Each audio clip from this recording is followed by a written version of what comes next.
World AIDS Day is, communities, the international communities come together to look back, to take stock of what they have done in the fight against HIV and AIDS, and especially for the HIV Tribunal, because our mandate is on fighting stigma. Our contribution to that fight is, fighting stigma and discrimination. We have pre and post World AIDS Day activities. The pre-activities is mainly on sensitization and legal clinics. You'll find us probably, and the event is commemorated in the 47 counties. But we have one national event, and this time it will be in Meru, and the theme is let communities lead in the fight against HIV. Communities are the heart. They carry, carry the burden. So they are the heart. And so if you say we are fighting and yet the communities are not on board, then it may not be an effective strategy to fight against stigma or discrimination, or even the old disease, the HIV. So we cannot fight HIV without fighting stigma and discrimination. And so when we talk about stigma, it's a very stigma and discrimination is a very thin line. Somebody is stigmatized before that person is discriminated from. But the tribunal is here actually for those people who are suffering one way or the other because of stigma and discrimination.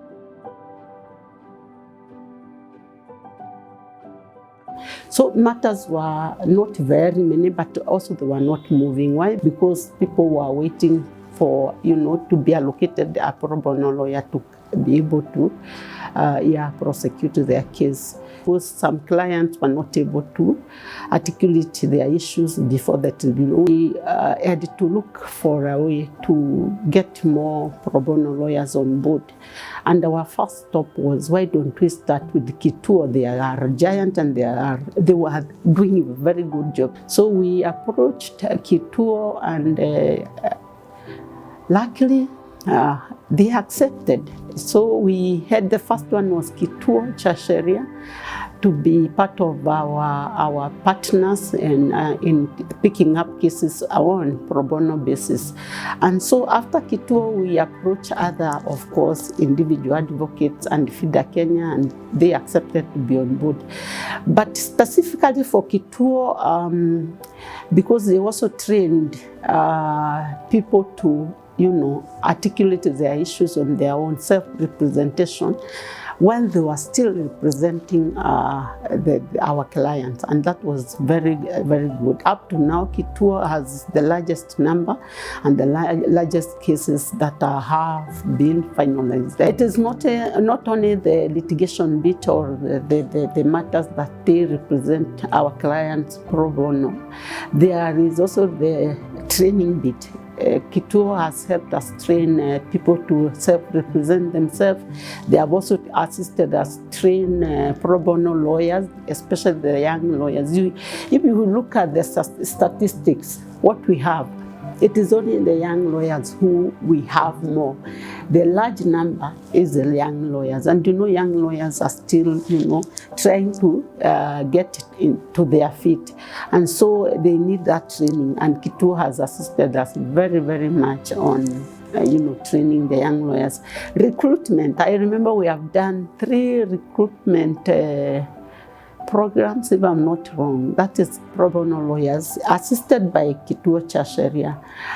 We have also done other programs like CUC. We have been able to develop a strategic plan, HIV and AIDS strategic plan 2021-2025, which is, we are still implementing it together, of course, with the judiciary blueprints. Just the other day, the CJ launched the social transformation through access to justice, her vision for the judiciary.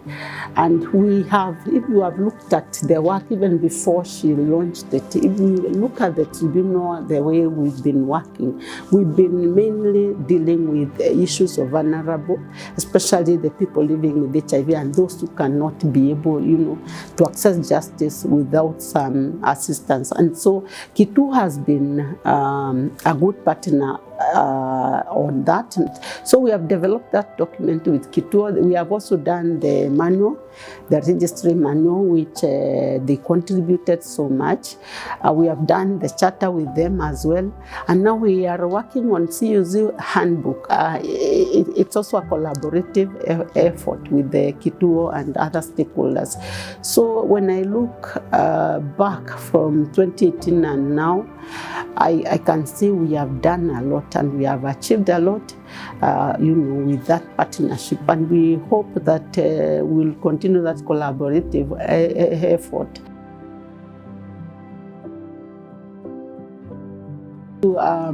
We have sensitized them. We have told them, already those few of you who are working with paralegals, and even Kituo, they are outside there. They run to Kituo outside there. And what they do, they report everything. They report the gender-based violence, they report unemployment, or they have been chased away from work or from school. But what we have done, we have had activities to tell the public that this is our mandate. These other issues, you take them to, to this court. Like we have more than 10 courts now opened on GABV by the Chief Justice. But we pick what belongs or what we can handle. The rest, we refer to the gender-based violence. So yes, we have activities. The activities are on sensitization of the public. Yeah.